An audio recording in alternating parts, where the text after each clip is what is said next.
الله فلا مضل له ومن يضلل فلا هادي له واشهد ان لا اله الا الله واشهد ان محمدا عبده ورسوله فاعوذ بالله من الشيطان الرجيم بسم الله الرحمن الرحيم من عمل صالحا من ذكر او انثى وهو مؤمن فلنحيينه حياه طيبه ولنجزينهم اجرهم باحسن ما كانوا يعملون. وقال رسول الله صلى الله عليه وسلم يا أيها الناس قولوا لا إله إلا الله تفلحوا أو كما قال عليه الصلاة والسلام.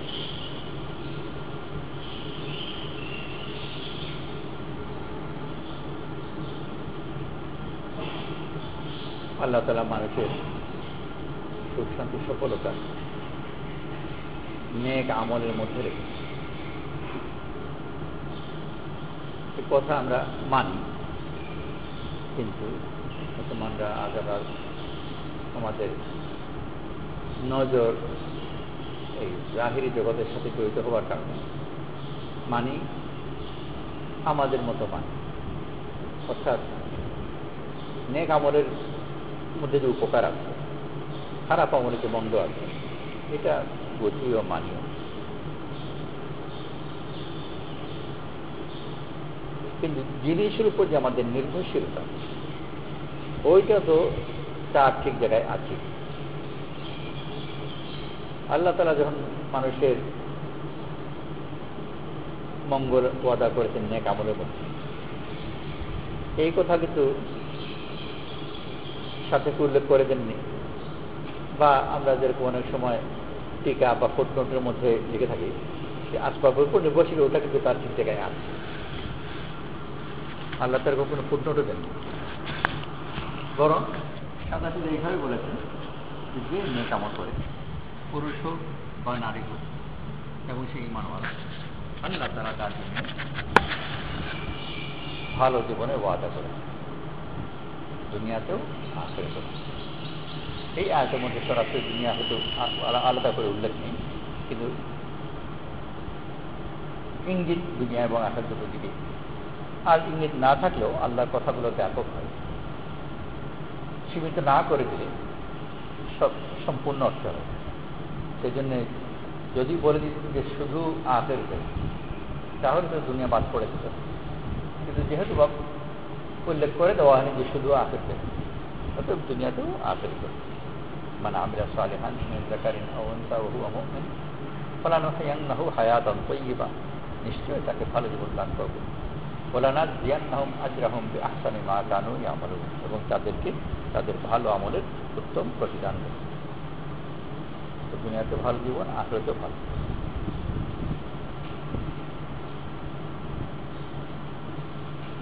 ওই যে কথা বলছিলাম, সচেতনভাবে হোক অবচেতনভাবে হোক, প্রত্যেকেই তার নিজ মেজাজ মতো কথা বলছে।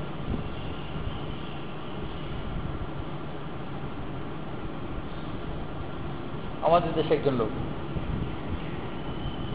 তাকে কেউ খাবার দাও দিল, সে ধারণা করে নেবে যে ভাত হোক বা পোলা হোক ওই জাতীয় কিছু থাকবে, রুটি থাকবে, এই ধারণা করবে। রুটির অঞ্চলে যদি হতো তাহলে রুটি ধারণাই করত। প্রতিদিন তার নিজ অভ্যাস মতো তার ধারণা এবং বোঝা সেভাবেই হয়ে থাকে। আমাদের যেহেতু আমরা আমাদের জীবন জিনিসের সাথে বড় বেশি জড়িত, আর এরপর আমরা খুবই বেশি নির্ভরশীল, এছাড়া হওয়ার কোনো উপায়ই দেখি না। সেজন্যে ওইটা ধারণাই করেনি যে নেক আমল তো লাগবেই, আর গুনাহ কাজ করে সে ক্ষতিগ্রস্ত হবে। বাকি জীবনের নির্ভরশীলতার আসবাবের উপর ওটা তো আছে, এছাড়া তো হতেই পারে। আল্লাহ তাআলা আম্বিয়া আলাইহিস সালাতু ওয়াস সালামকে পাঠিয়েছেন শুধু এই কথা দিয়ে নয় যে আসবাবের জগতে আমরা হালালের মধ্যে থাকব, বরং এই কথা দিয়ে যে আসবাব বা জিনিস বা উপকরণ, এগুলোর উপর মানুষের জীবন নির্ভরশীল নয়। আর যদি সে তার আমল করে নেই, যেখানে কোনো আসবাব কিছু নেই, আল্লাহ হুকুম যে পালন করে, আল্লাহ তাআলা তাকে কোনো ধরনের কোনো আসবাব ছাড়াই তাকে ভালো জীবন দেবে। ইব্রাহিম আলাইহিস সালাম শাম দেশে ছিলেন, উর্বর জমি, ভালো ফসল হয়, ফল পাওয়া যায়। আল্লাহ তাআলা আদেশ দিলেন যে মরুভূমিতে চলে আল্লাহর ঘরের কাছে গিয়ে নামাজ কায়েম করো। আর নামাজ কায়েম করার পরে ইব্রাহিম আলাইহিস সালামকে আদেশ দিলেন, এখন দোয়া করো যে আল্লাহ তাআলা তোমার আওলাদকে, তোমার বংশধরকে যেন ফলের রিজিক খাওয়ান।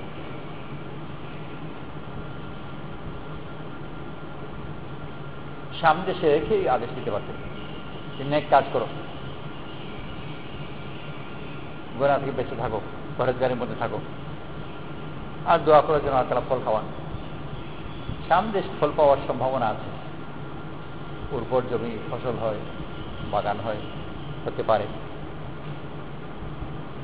ফল কিভাবে আসবে তার একটু চিন্তা কল্পনাও সম্ভব। কোনোভাবে আল্লাহ দেবেন, কোনো না কোনো একটা বাগান থেকে, আমার বাগান না হোক আল্লাহ সম্পূর্ণ নষ্ট করে দেবেন। কিন্তু এই ফলের দোয়া করাবার আগে আল্লাহ তাআলা ইব্রাহিম আলাইহিস সালামকে পাঠালেন মরুভূমিতে। আর মরুভূমিতেও পাঠালেন এমন কথা উল্লেখ করে যে এমন জায়গায় যাও যেখানে যেটা চাষের উপযোগী নয়, ফি ওয়াদিন গায়রি জি যারআ, কৃষিকাজের উপযোগী নয়, ওখানে পাঠালেন। আর ওখানে নামাজ কায়েম করালেন, আর ওখানে দোয়া করালেন যে আওলাদকে ফল খাওয়ান। ওখানে ফল কেমন করে আসবে ওইটা চিন্তা করার কোনো উপায় নেই। আজকাল না হয় দূর থেকে প্লেনে চলে আসবে, আর ফ্রিজও বানায়, তো সবচেয়ে কাছের বাগান থেকেও যদি ফল আসতে হয় তাও আস্তে আস্তে পৌঁছে যাবে। ওই মরুভূমি অতিক্রম করে উটি বা কত পাওয়া যাবে। অর্থাৎ আল্লাহ তাআলা ইব্রাহিম আলাইহিস সালামকে দিয়ে এমন এক উম্মতকে কায়েম করাচ্ছেন, এমন একটা উম্মতকে আল্লাহ তাআলা দাঁড় করাচ্ছেন যে উম্মত আসবাবের উপর নির্ভরশীল না। আমরা যে দিন বা দিনদার জীবন চিন্তা করি, বুঝি, আমরা দিনদার জীবন বলতে ওইটাই মনে করি যে আসবাবকে ব্যবহার করবে, জমিকে ব্যবহার করবে, ব্যবসা করবে, চাকরি করবে,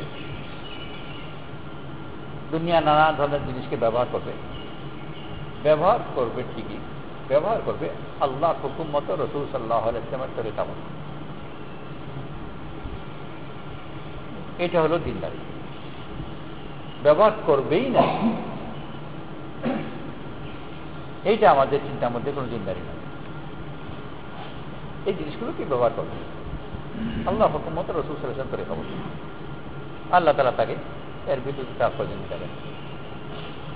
কিন্তু আল্লাহ তাআলা ইব্রাহিম আলাইহিস সালামকে যে পাঠালেন আর ফলের দোয়া করার, এটা যে জমিকে ব্যবহার করবে আল্লাহ হুকুম মতো, রাসূল সাল্লাল্লাহু আলাইহি ওয়াসাল্লামের তরিকা মতো, কোনো হুকুমই নাই, কোনো তরিকাই নেই। মরুভূমির মধ্যে কি করবে? কোন সুন্নত মতো চাষ করবে? শুধু ইবাদত আর দোয়া, আল্লাহর সাথে সম্পর্ক স্থাপন করে আল্লাহর কাছে যাওয়া, কোনো আসবাব ছাড়া। কোত্থেকে আসবে ওটা তার চিন্তা করে কথা। তো আল্লাহ তাআলা আম্বিয়া আলাইহিস সালামকে পাঠিয়েছেন মানুষকে আসবাব মুক্ত বানাতে। দিন যত বেশি সে আসবাব মুক্ত হবে, তত বেশি যদি সে আসবাব ব্যবহার করেও ওইটা হচ্ছে দিনের আরেকটা স্তর, যে স্তরের সাথে আমরা পরিচিত। এটা ওই ধরনের দিনদারি যে আসবাবকে ব্যবহার করে আল্লাহ হুকুম মতো, রাসূল সাল্লাল্লাহু আলাইহি ওয়াসাল্লাম মতো। কৃষি কাজ করে ঠিকই, কিন্তু কৃষি কাজ করতে গিয়ে আল্লাহ তাআলা কোনো হুকুম লঙ্ঘন করে না, সুন্নতের খেলাফ করে না। বা ব্যবসা করে, ব্যবসা করতে গিয়ে নাজায়েজ কোনো কাজ করে না। এই দিনদারির সাথে আমরা পরিচিত, নিজে করি বা না করি এটা আমাদের বুঝে আসে। যে আল্লাহ হুকুম মতো রসুল সাল্লাল্লাহু আলাইহি ওয়াসাল্লামের তরিকা মতো ব্যবসা করব, অথবা চাকরি করব, অথবা কৃষিকাজ করব, অথবা আমার সম্পদ থেকে বসে বসে খাবো, বাবা সম্পদ রেখে গেছে। কোনো না কোনো ভাবে জিনিস থেকে ফায়দা নেব, আর এই ফায়দা নিতে গিয়ে আল্লাহর কোনো নাফরমানি করব, আল্লাহ হুকুমের ভিতরে করব। আর নবীদের জীবন দেখা যায় যে এগুলোর সাথে জড়িতই নয়। যেমন ইব্রাহিম আলাইহিস সালাম মরুভূমি থেকে কোনো ধরনের কোনো আসবাবি কাজের সাথে সম্পর্কই নেই, সম্ভব না। কি করতে হয়? না আছে ব্যবসা, না কৃষিকাজ, কিছুই নেই। আল্লাহর হুকুম কায়েম করতে পারে আর দোয়া করতে পারে। মূসা আলাইহিস সালাম ওনার নবুয়তের আগে পেশা ছিল রাখাল ছিলেন। আল্লাহ তাআলা ওটাকে ছেড়ে বলে, লাঠি ফেলে দাও। রাখালকে বলা তোমার হাতে ছড়ি ফেলে দাও, তার মানে রাখালগিরি ছাড়ো। কৃষককে যদি বলা হয় যে লাঙল ছাড়ো, তো কৃষককে বলা লাঙল ছাড়ো, এর অর্থ হলো যে কৃষিকাজ ছাড়ো। মূসা আলাইহিস সালামকে বললেন যে হাতে লাঠি ছাড়ো, তার মানে রাখালের কাজ ছাড়ো। এরপরে আর রাখালগিরি করলেন না, লাঠিকে ব্যবহার করলেন, কিন্তু আসবাবিক কোনো লাইনে নেই। একবার লাঠিকে বললেন আবার লাঠি ফেরাও, বিরাট সাপ হয়ে গেল, জাদুঘরের সব সাপ খেয়ে ফেলল। আবার লাঠি ফেলতে বললেন সমুদ্রের উপর আঘাত করো, রাস্তা হয়ে গেল। পার হয়ে যাওয়ার পরে পানির অভাব, আবার বলেন যে লাঠি দিয়ে পাথরের উপর আঘাত করো, তো পাথর থেকে পানি বেরো। তো জিনিস দিয়ে আল্লাহ তাআলা ব্যবহার করাচ্ছেন। মানুষ যে জিনিস থেকে যে ধরনের ব্যবহার সে ধারণা করে, কল্পনা করে, ওই ধরনের কোনো ব্যবহার নেই। উর্বর জমি সেটাই ধারণা করে যে একটা পদ্ধতি মতো যদি আমি চাষ করি ওখান থেকে ফসল করি, এটা তার কল্পনার মধ্যে আসে। লাঠি দিয়ে এটাই চিন্তা করা যায়। মূসা আলাইহিস সালাম যে কাজগুলো বলেছে, হাতে কি লাঠি, আতাওয়াক্কালু আলাইহা ওয়া আহুশু বিহা আলা গানামি ওয়া লিয়া ফিহা মাআরিবু উখরা। এরপর আমি হেলান দিই, ক্লান্ত হয়ে গেলে হেলান দিয়ে অনেক সময় দাঁড়াই। ছাগলকে খাওয়াবার জন্যে লাঠি দিয়ে পাতা নামিয়ে ছাগলকে খাওয়াই, এবং এছাড়া এর মধ্যে আরো অন্যান্য উপকারও আছে। ওই যে অন্যান্য উপকার বুঝছেন, এইসব ওই ধরনের উপকার যে লাঠি ব্যবহার করে সে নানা ধরনের উপকারের সাথে সে অভ্যস্ত হয়ে যায়। সামনে হঠাৎ একটা একটা সাপ পড়ে গেল, তো লাঠি বাঁধবে, কুকুর এসে গেল লাঠি তাড়াবে, আরো নানান ধরনের যে ব্যবহার করে প্রচলিতভাবে অনেক ফায়দা দেখা যায়। তো সেই ব্যবহারগুলো যায়। আল্লাহ তাআলা পরবর্তীতে লাঠি ব্যবহার করালেন ঠিকই, কিন্তু মূসা আলাইহিস সালাম যে ধরনের ব্যবহার করেছেন ওই কোনো ক্যাটাগরিতেই পড়ে না। লাঠি দিয়ে একবার জাদুঘরে সব সাপ খাওয়ালেন, সমুদ্রের মধ্যে পথ বের করালেন, পাথর থেকে পানি বের করালেন। অর্থাৎ মানুষ যেভাবে তার জীবনকে চিন্তা করে, সেভাবে সাথে জড়িত ব্যবহার আল্লাহর হুকুম মতো এটা কোনটাই নয়, বরং শুধু আল্লাহর হুকুম পালন করে। মূসা আলাইহিস সালামের হাতে যেহেতু লাঠি ছিল, আল্লাহ তাআলা লাঠিকে জড়িত করে হুকুম দিয়েছেন। ইব্রাহিম আলাইহিস সালাম কোনো লাঠিটার কিছু নেই, আল্লাহ অন্য ধরনের হুকুম দিয়েছেন। যখন যে ধরনের হুকুম আসে, শুধু আল্লাহর হুকুম দিয়ে বিভিন্ন ধরনের প্রয়োজন মেটানো, যে প্রয়োজন মেটাবার সাথে জাহিরি মানুষের অভিজ্ঞতা থেকে পাওয়ার যে জ্ঞান, ওই জ্ঞানের কোনো অংশ ওখানে নেই। দুনিয়াতে মানুষই চলে, দুনিয়ার জীবন সম্পূর্ণভাবে নির্ভরশীল ওই জ্ঞানের উপর যে জ্ঞান মানুষ অভিজ্ঞতা থেকে পেয়েছে। কৃষিকাজ করে, কৃষিকাজ করতেই শিখল। শ্রাবণ মাসে লাঙল দিতে হয়, আর ধান বুনতে হয়, আর ধান পাকলে ওটা কেটে ফেলতে হয়, আর সেই ধানকে আবার শুকাতে হয়, ওইটাকে আবার চাল বের করতে হয়, তারপর ভাত রান্না করতে হয়। এই যে তফসিলের জ্ঞান একটা আছে, এই জ্ঞানগুলো পেলে কোথায়? অভিজ্ঞতা থেকে, কোন না কোনোভাবে মানুষের কাছে এসেছে, আর একজন আরেকজনের কাছে শিখেছে। এটা কোনো উৎপত্তি পাওয়া যাবে না, কোরআন শরীফের আয়াত ইত্যাদির মধ্যে আছে। ঘুরে ফিরেই বক্তাদের কাছে শিখেছে। তো দুনিয়ার সব জ্ঞান হলো বিভিন্নভাবে অভিজ্ঞতা থেকে এসেছে। আর আল্লাহ তাআলা মূসা আলাইহিস সালামকে লাঠির যে ব্যবহারগুলো করলেন ওই কোনোটা অভিজ্ঞতার আওতার মধ্যে পড়ে। এরকম নয় যে মাঝে মাঝে লাঠি সাপ খায়, ওরকম কোনো আওতার মধ্যেই পড়ে। আর এইভাবে এর আগেরগুলো হয়েছে। ইব্রাহিম আলাইহিস সালামকে বললেন যে ও মরুভূমিতে চলে যাও। তো মরুভূমিতে চলে গেলে ওখানে একটা সভ্যতা গড়ে উঠবে, একটা জাতি গড়ে উঠবে, এটা ইতিহাসে কোনো নজির পাওয়া যাবে না, কারণ মরুভূমিতে কোনোদিন কোনো জনপদ গড়ে উঠবে।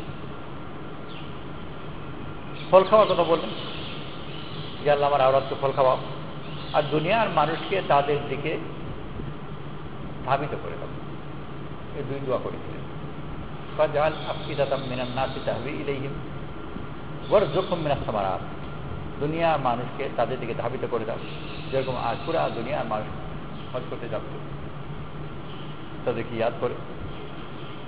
অথচ ইতিহাসে কোনো নজির নেই যে একটা মরুভূমির মধ্যে একটা জাতি গড়ে উঠেছে আর সেই জাতির দিকে দুনিয়ার মানুষটা, ইতিহাস কোনো নজিরই নেই।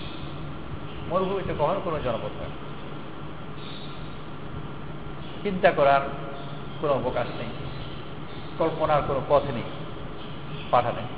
আর ঠিকই আল্লাহ তাআলা ওখানে জনপদ গড়ে উঠেছে, আর পুরা দুনিয়ার মানুষ ঠিকই যাচ্ছে।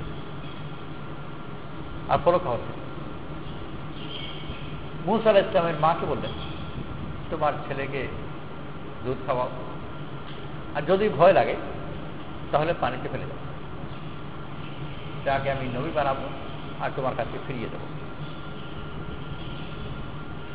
ইতিহাসে কোনো নজির নেই যে ছোট বাচ্চাকে পানিতে ফেলে দিলে নবী হয়ে আসে বা ফিরে আসে, কোনো নজিরই নেই। তো এক হলো দুনিয়ার জীবনের বুনিয়াদ হলো যে একটা জিনিস হয় আমি দেখেছি, নয় বাপ দেখেছে, নয় দাদা দেখেছে, এর পরিপ্রেক্ষিতে এটা ধারণা করা যে আগেও এভাবে হয়েছে এখনো হবে। আর যেহেতু বারবার করে দেখেছি ওটাকে মেনে নিই, যে জিনিসকে দেখি ওইটা মানা যায় না, এটা আবার হয় না। একজন গাছতলায় শুয়েছিল, তার চশমা চুপেছিল, তার চশমা পাশে রেখে শুয়েছিল। কিছুক্ষণ পর যখন ঘুম ভেঙেছে তখন দেখে চশমা নাই, আর ওখানে একটা রুমাল। তোমার চশমা কি কোথায় গেল, রুমাল করতে গেল? এই তো চশমা ছিল, এটা রুমাল হয়ে গেছে। ও বিশ্বাস করতে চায়, এটা কথা হলো না, চশমা করতে রুমাল হয়ে গেছে। সে বলে আরে আমাদের বাড়িতে হামেশা এরকম হয় না, এক জিনিস এক জিনিস হয়ে যায় না। ও বলে না আমাদের বাড়িতে হামেশা হয় না। তোমার বাড়িতে কবে কি হচ্ছে? আরে আমাদের দেখলাম যে ডিম ছিল পরের দিন দেখি হাঁস হয়ে গেছে, ক্যাটক্যাট করতে হাঁটছে। ডিম হাঁস হয়ে গেল ঠিক আছে, তাহলে রুমাল চশমা রুমাল হয়ে যাবে? একদিন আরেকদিন সওয়াল তো হচ্ছে, ডিম তো হাঁস হয়। যে বড় সহজে মেনে নিতে পারবে এই কথা যে ডিম হাঁস হয়ে গেল, ওই এই কথা মানতে পারছে না যে চশমা রুমাল হয়ে গেল।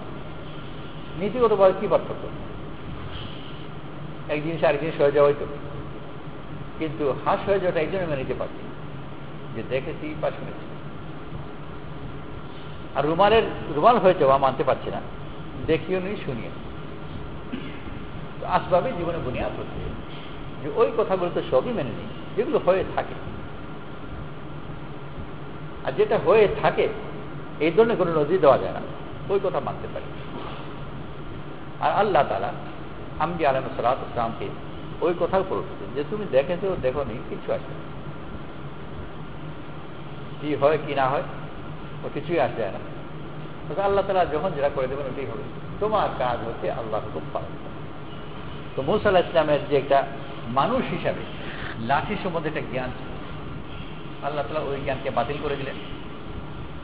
আর লাঠিকে ব্যবহার করালেন ঠিকই, কিন্তু জানা কোনো পদ্ধতি ছিল না।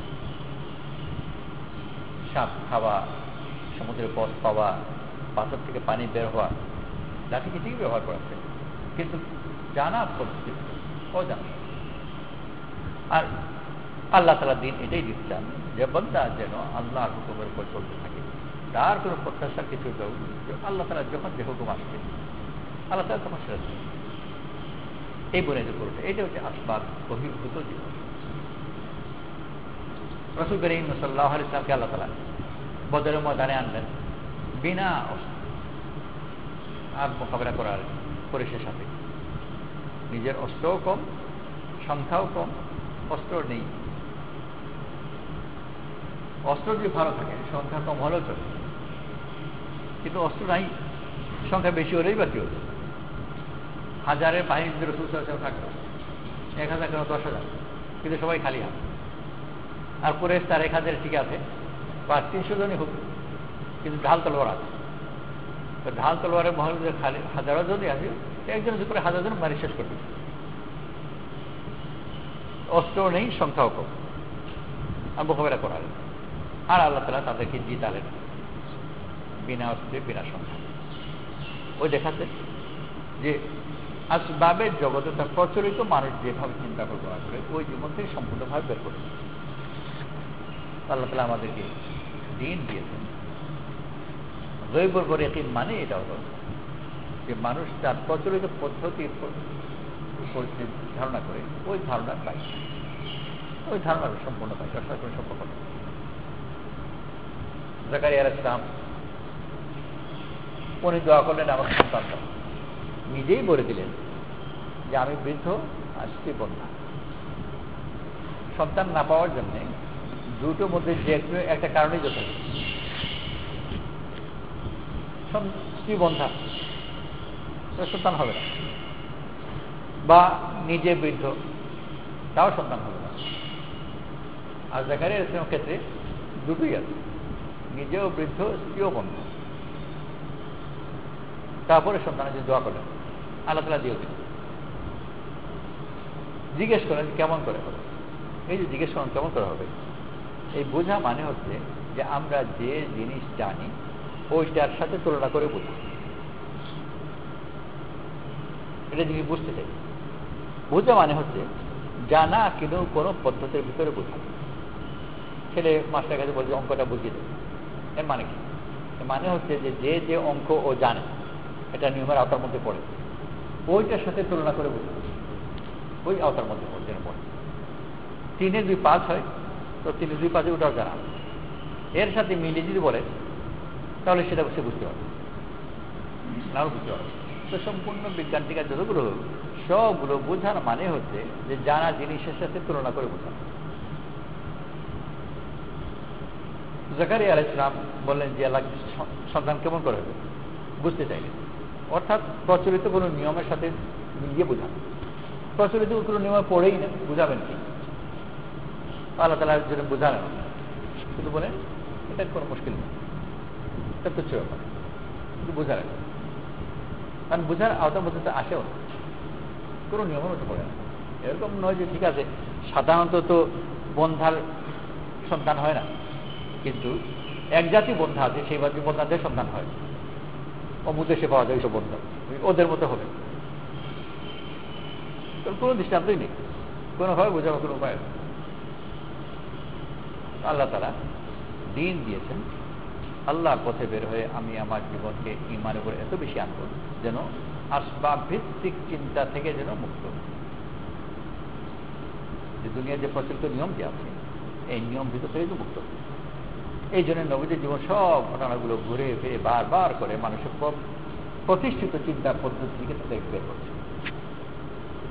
ইব্রাহিম আলাইহিস সালামকে আল্লাহ তাআলা আগুনের ভিতরে যত্ন করলেন। আরো প্রচলিত নিয়মের ভিতর যত্ন করার সম্ভাবনা ছিল আগে থেকেই। ইব্রাহিম আলাইহিস সালাম যখন ফেলতে চাই তখন আল্লাহ তাআলা হঠাৎ করে একটা বৃষ্টির বাদ নামালেন, বৃষ্টির সব আগুন টাগুন নিভে গেল। ইব্রাহিম আলাইহিস সালামকে যখন ওখানে আগুনে ফেললো তো আগুন তার নেই, এর আগে বৃষ্টির আগুন নিভে গেল। এইভাবে যদি পাঠাতে তাহলে মানুষ বোঝে হ্যাঁ এটা তো সম্ভব, তো হতে পারে।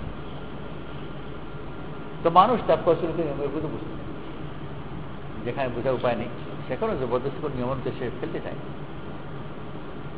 আব্রাহার লস্কর মক্কা আক্রমণ করল, আল্লাহ তাআলা আবাবিল দিয়ে তাদেরকে বাঁচালেন, ধ্বংস করে দিলেন।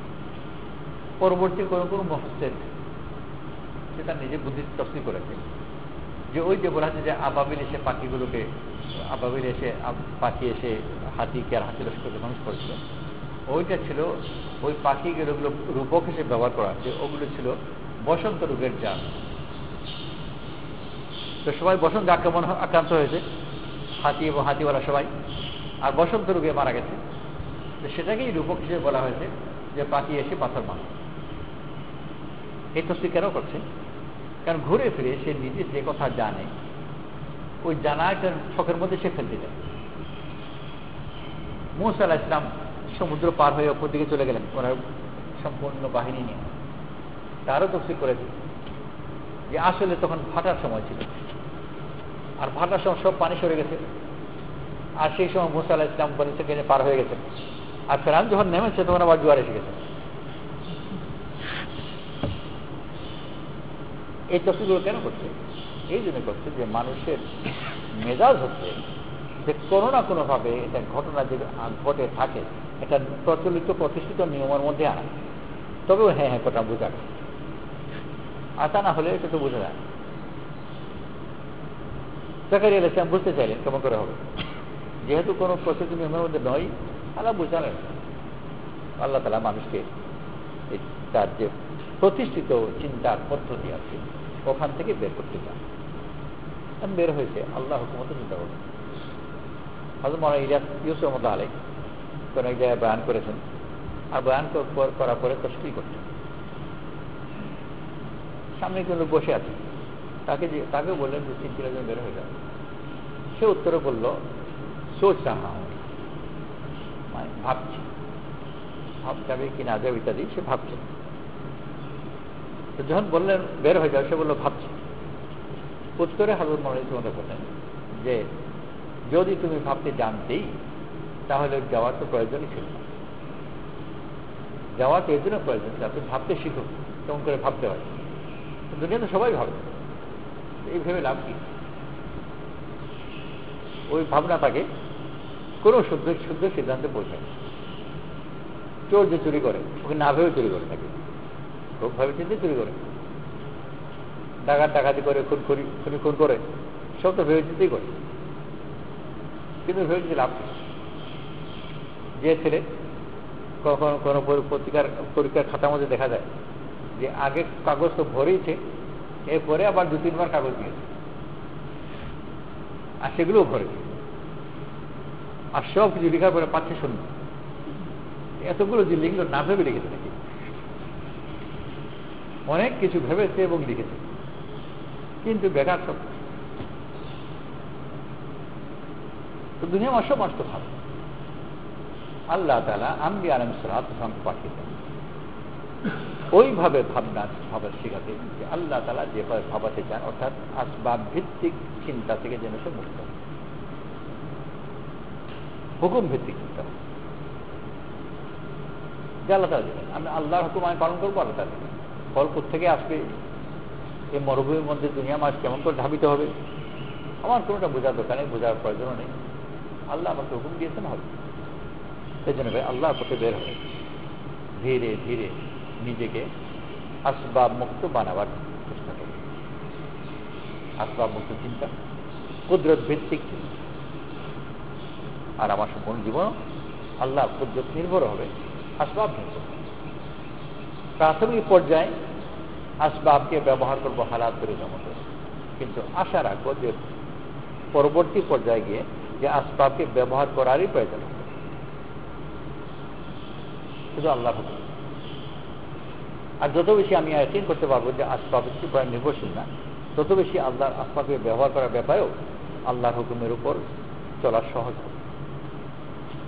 যদি মনে থেকে আসবাব লাগবেই, তো আল্লাহ হুকুম চলা মুশকিল।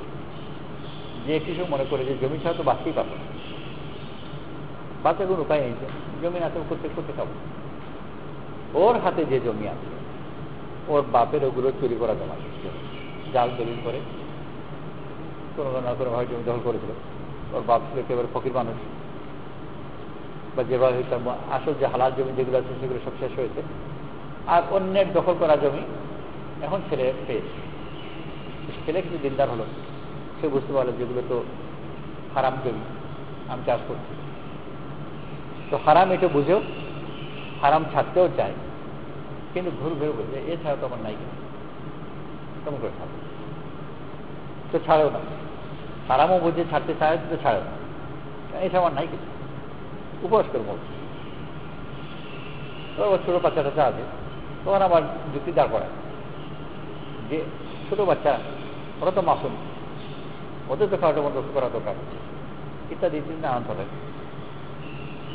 তো ছাড়তে পারছে না, কেন পারছে না? সে মনে করে যে জমি ছাড়া তো চলবেই, সে পারবে যে মনে করে যে আল্লাহ তাআলা রিজকের মালিক, আল্লাহ চাইলে জমি দিয়ে দেবেন, অন্যভাবে দেবেন, আসলে সম্পূর্ণ সম্পর্ক নেই, আসবাব মুক্ত দিতে একটা।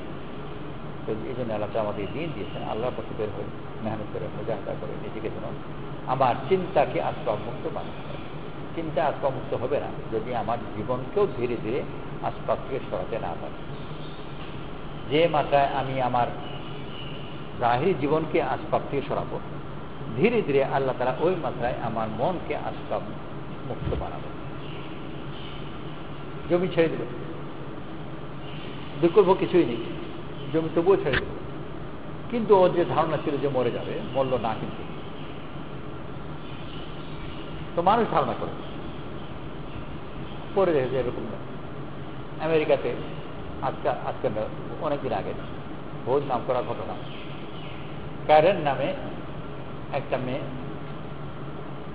অ্যাক্সিডেন্টে ওর অজ্ঞান হয়েছে, ডিপ কোমা বলে, একেবারে মরার পর্যায়ে, জ্ঞান হারানোর বিভিন্ন স্তর আছে, গভীরভাবে জ্ঞান হারানো। তারপর তার চিকিৎসা, তারপর মেশিনের উপর, মেশিন দিয়ে রক্ত সঞ্চালন, রেসপিরেশন, এগুলো মেশিন দিয়ে চলছে। এইভাবে 7 বছর সে মেশিনের উপর জীবিত, ডিপ কোমাতে। তো জীবিত মানে কি, মানে ওই হার্টগুলো চলছে আর কি, কিন্তু জ্ঞানের ধারে কাছে না। এইভাবে তার পরিবার ওইভাবে রাখতে চায়, ব্যয়বহুল রাখতে চায় না, কিন্তু মেশিন যদি খুলে ফেলে ও মরে যাবে, আর আইন অনুযায়ী খুলবার অধিকার নেই। ওইটা যে মেশিন যদি সে প্লাগ খুলে ফেলে, তার মানে সে মার্ডার করবে। এই মেশিন খুলবার জন্য কোর্টে পারমিশন দিতে হলো, লম্বা কেস চল। এই কেসটি চলতে চলতে শেষে হতে গিয়ে তার মধ্যে সম্ভবত 7 বছর পার হয়েছে। তো 7 বছর পরে হাইকোর্ট থেকে সিদ্ধান্ত হলো যে মেশিন খুলে গেল, আর মেশিন খুলে মরে যাবে, এটা ডাক্তার মানে নিশ্চয় হল। মেশিন খুলে গেল ঠিকই, কিন্তু সব ডাক্তার কোর্ট সবাই যেটা ভেবেছিল যে মেশিন খুললেই মরবে, ও মরেনি। এরপরে আরো সম্ভবত 10 বছর ওই কমাতে। কোন ডাক্তারের, সম্পূর্ণ হাসপাতালের কোন ডাক্তারের কারোর ধারণা ছিল না যে মেশিন খুললে সে থাকবে, কারণ পাম্প দিয়ে ওকে চালানো ছিল। কিন্তু মেশিন খুলে গেল ঠিকই, হাইকোর্ট পর্যন্ত যেতে হলো, মরেনি। তো সেও ধারণা করলো যে আমি যদি জমি না থাকে তো মরে যাবো। জমি ছেড়ে দিল ঠিকই, আল্লাহ তো অন্য কোনো বন্দোবস্ত করে দিলেন। তো আমল যখন করবে তখন আল্লাহ তাআলা ধীরে ধীরে তার চিন্তাকেও আসবাব মুক্ত বানাবে। আর আসবাবের উপর আমার আমল থাকবে আর মন হবে চিন্তামুক্ত, এটা হবে না। সেই জন্য হালাল উপর প্রথম আসে, আর হালাল উপর আসতে গিয়ে যখন পরেজগারের উপর আসবে, ধীরে ধীরে তাকে অনেকগুলো ছাড়তে হবে। কেমন করে ছাড়ে? তো যে কৃষক, সে এখন পরেজগারি চায়। প্রথম দেখলো যে ওর যে জমি চাষ করছে, দাদা মারা যাওয়ার পরে জমির বন্টনের মধ্যে ফুফুদের ভাগ দেওয়া হয়, তাছাড়া ভাগাভাগি করে নিয়ে নিচ্ছে। সে যেহেতু দিনদার, তো ফুফুদের ভাগ দেওয়া উচিত। তো ফুফু বেঁচে নেই হয়তো বা, কিন্তু ফুফু তো ভাইটাই ওরা আছে, সে তার ভাগ থেকে ফুফুর ভাগ দিল, জমিটা কমে গেল। সে মনে করে এখন তো হালাল হয়ে গেছে। পরে আবার খেয়াল হলো যার একই ব্যাপার তো দাদার জমানাতেও হয়েছিল। ও দাদাদের ভাই বোন যারা আছে তাদের মধ্যে তো দাদি যারা আছে ওদেরকে তো দেয়নি, ওরা ভাইরাই শুধু নিয়েছে।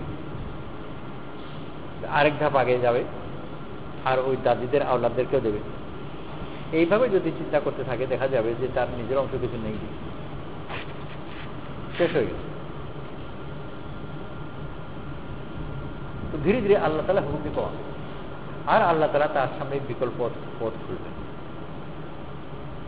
আল্লাহ তাআলা বড় মেহরবানি করে আমাদের দিন দিয়েছেন যে আল্লাহর পথে বের হয়ে নিজেকে আসবাব মুক্ত বানাতে আর আমল ভিত্তিক বানাতে। আমল নির্ভর, যে আমল নির্ভর হতে পারবে, আসবাব মুক্ত হতে পারবে, আল্লাহ তাআলা তাকে দিয়ে দিনের কাজ করাবে। হযরত আশরাফ থানভীর মতো আলাই কানপুর একটা মাদ্রাসায় উস্তাদ ছিল, কিতাব লিখেছেন অনেক, আর কিতাবগুলো খুব বিক্রিও হয়ে চলে, তখন চলতো, এখনো চলে। কিন্তু কিতাবের কোনো মালিকানার কোনো দাবি রাখে, পরে যারা ছাপায় তারাই বিক্রি করে, সম্পূর্ণ লাভ তারাই পায়। লেখক হিসাবে উনি 1 পয়সা পান। তো যদি কিতাব লিখেছেন প্রচুর, কিন্তু ওখান থেকে লাভ ওনার 1 পয়সাও আসে না। কানপুরে উস্তাদ ছিলেন, ওনার পীর বললেন যে এই কানপুরের এই চাকরি যদি ছেড়ে দাও, এরপরে অন্য কোনো চাকরি আর নিও না। ছাড়তে আদেশ দিলেন না, যদি ছেড়ে দাও তাহলে অন্য কারণে চাকরি নিও না। উনি ইঙ্গিত বুঝলেন, উনি ছেড়ে দিলেন। ইঙ্গিত ওটাই ছিল, এটা ছেড়ে দাও, ওটা ছেড়ে দিলেন। কিতাব থেকেও উপার্জন আসে না, চাকরিও ছেড়ে দিলেন। ছিল পৈতৃক সম্পত্তি, বাপের কাছ থেকে পাওয়া, বেশ ভালো সম্পত্তি ছিল, কিন্তু সেই সম্পত্তির মধ্যেও উনি একটু খোঁজ দেখলেন আর নিজে নিতে চাইলেন। গাঙ্গুহি রহমতুল্লাহ আলাইকে লিখলেন যে এই কারণে সম্পত্তি আমি নিতে যাচ্ছি না। গাঙ্গুহি রহমতুল্লাহ ফতোয়া দিলেন যে সম্পত্তিটা যায়, কিন্তু যে কারণে নিতে চাচ্ছ না, এই কারণে এটা নাজায়েজ হয়, জায়েজ তুমি নিতে পারো, তবে না নিলে আল্লাহ বরকত দেবে। তো সেই ফতো করে দিলেন, তো ওটাও নিলেন না। তো কিতাব লিখেছেন, পয়সা আসে না, চাকরি ছেড়ে দিয়েছেন, সম্পত্তির নিজে কিছু রাখেননি, জাহিরি আসবাবে কিছুই নেই, কোনো কিছুই নেই। অসুবিধা হয়েছে, কিন্তু জীবন ঠিকই ছিল, শুধু চলেছে না, বাচ্চার মতো চলেছে। আল্লাহ তাআলা আমাদেরকে ধীরে ধীরে আসবাব মুক্ত বানান। এই জন্যে দিন আল্লাহ পথে বের হওয়া, মেহনত করা, যত বেশি আসবাব মুক্ত হবো তত বেশি আল্লাহর হুকুমের উপর চলা সহজ হবে, মেনান করতে পারবো। কিন্তু ওইটা একটা পদ্ধতির ভিতর দিয়ে আসে, এরকম না যে এক লাফে হয়ে যাবে। কেউ যখন উপরতলায় ওঠে তো সিঁড়ি দিয়ে ওঠে, লাফ দিয়ে উঠে যায়। বাঘটা যদি হতো হয়তো 1 লাফে উঠে যেতে পারত, কিন্তু মানুষ পারে না। আর মানুষের জন্য পারলেও ওটা ঠিক না। সে খুব হাই জাম্প পারে, সে বাড়িতে গিয়েছে, ওখানে লাফ দিয়ে উঠে গেল, তো বাড়ির লোক এটা পছন্দ করবে। বড় নিয়ম হচ্ছে যে দরজা দিয়ে আসে, আলাদা বই ঘরে প্রবেশ করতে দরজা দিয়ে প্রবেশ করে। এই কথা বলা কি দরকার ছিল? দরজা থাকবো দিয়ে ঢুকবে, দরজা ঢুকবে, হ্যাঁ দরজায় বলে দেওয়া দরকার। কিন্তু দরজা ছাড়া বিকল্প যদি কিছু থাকেও, দেয়াল ভাঙা টাঙা কিছু, ওই দিকে ঢুকা ঠিক না, নিয়ম মতো আসে। তো আসবাব মুক্ত যে নিজেকে বানাবো, ওইটাও নিয়মের ভিতর ধীরে ধীরে না করে করে চেষ্টা করে ধাপে ধাপে ধাপে ধাপে উঠে গিয়ে প্রথম হালাল আসবাবের ভিতরে আসবো, তারপর সংযোগযুক্ত ওইটাও ছাড়বো, আর তারপর আস্তে আস্তে গিয়ে এর পুরোপুরি আসবাব মুক্ত হলো। আহমদ ইবনে হাম্মাল রাহমাতুল্লাহ আলাইহি বাড়িতে এসেছেন, ওনার মেয়ে রুটি এনে দিয়েছে কিছুক্ষণের মধ্যে। রুটি করতে তো সময় লাগে, বিশেষ করে আগের জমানার চুলা গরম করতে সময় লাগে, একটু তাড়াতাড়ি কেমন করে দিল। তো যখন জিজ্ঞেস করেন, যে বললো যে ওনার পাশে হচ্ছে ওনার ছেলের বাড়ি, ছেলের বাড়িতে চুলা গরম ছিল, তো সেই জন্য ওইটার সময় তো বেঁচে গেছে, চুলা গরম করতে যে সময় লাগে ওটা বেঁচে গেছে, চুলা গরম ছিল তাতে করে নিয়ে এনে দিয়েছে। ছেলে চাকরি করতেন সরকারি, খলিফা তখন মনসুর বা মামুন রশিদের মধ্যে কেউ একজন। আরও সেই খলিফার অধীনে সরকারি চাকরি করতেন। খলিফা যে ছিল তার আকিদা খারাপ ছিল, তো খলিফার আকিদা খারাপ, আর সেই খলিফা হলো সরকার প্রধান, আর সেই সরকার উনি চাকরি করেন, আর সেই চাকরিজীবী ছেলের চুলার আগুন, সেই আগুনে করা রুটি ওটা হালালভাবে কেমন করে রুটি খাননি। আজ যদি ওরকম কেউ চিন্তা করে, তো চিন্তা করে খুঁজে বের করো তো হালাল, খুঁজে বের করো। আমি এই কথা বলছি না যে খুঁজে নিজে খাও, খুঁজে চিন্তা করে দেখো যে এটা আদৌ চিন্তার মধ্যে আওতায় কোথাও পড়ে কিনা, কোনো দেশে কোনো কিছু চিন্তা করা যায় কিনা। এই অবস্থায় কেউ যদি বলে যে আমিও ওরকম পরহেজগারের উপর চলবো, সে সারা দুনিয়া খুঁজে এরকম পরহেজগারের কোনো পথই নেই, কোথাও নেই, কিন্তু সেও যদি চলবার চেষ্টা করতে আরম্ভ করে, আল্লাহ তার জন্য বের করে দেবে। আজও করে, এখনো সম্ভব, এই ঢাকায় জাহাঙ্গীরনগর থেকেই সম্ভব। কিন্তু আগে থেকে দেখা যায় যে চলবার জন্য সিদ্ধান্ত নেবে, চেষ্টা করবে, আল্লাহ তার সামনে করবে, অন্যদের সামনে। এই জন্য আল্লাহর পথে বের হয়ে নিজেকে আল্লাহর কুদরতের আওতার মধ্যে